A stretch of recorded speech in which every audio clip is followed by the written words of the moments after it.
মঙ্গলবার সন্ধ্যায় সাক্তরে ফাঁড়ির ডিসাগর মাজার শরীফে গোসল করতে গিয়ে দামোদর নদীতে ডুবে কলকাতা থেকে আসা একই পরিবার তিনজনের মৃত্যু হয়েছে। দুটি লাশ উদ্ধার করা হয়েছে। খবর পাওয়া পর্যন্ত তৃতীয় লাশের সন্ধান চলছে। মৃতদেহগুলি ময়নাতদন্তের জন্য আসানসোল জেলা হাসপাতালে পাঠানো হয়েছে।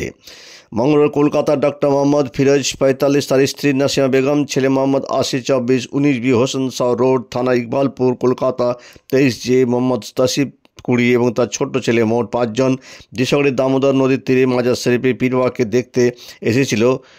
সেই তিনজন প্রথমবার এখানে পৌঁছায়। এই সময় সন্ধ্যা 4:30টার দিকে ওরা বাবা দর্শন সেরে স্নান করতে দামোদরতে যায়। স্নান সময় সেলফি তুলতে গেলে নদীর জলে পড়ে যায় 5 জন।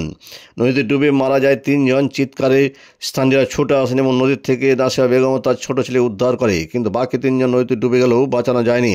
খবর পেয়ে সাক্তরে থানার পুলিশ নদীর তীরে পৌঁছায়, তার খোঁজ শুরু করে, কিন্তু সন্ধ্যা হয়ে গেলেও নদীর জল বাড়ছে এবং গভীরতা বাড়ছে এবং জল ঘোলা হওয়ার খোঁজ করতে অসুবিধা হচ্ছে। খবর পেয়ে বিপর্যয়ের মোকাবিলা দল আসে। এদিকে রাত 9:30টার দিকে স্থানীয় লোকজন সহায়তায় 45 বছর বয়সী বাবা মোহাম্মদ ফিরোজের লাশ উদ্ধার করা হয়।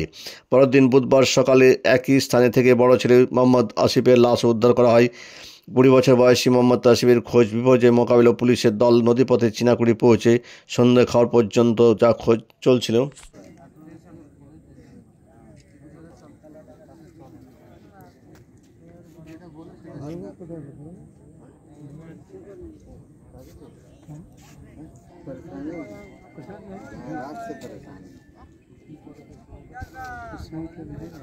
परेशान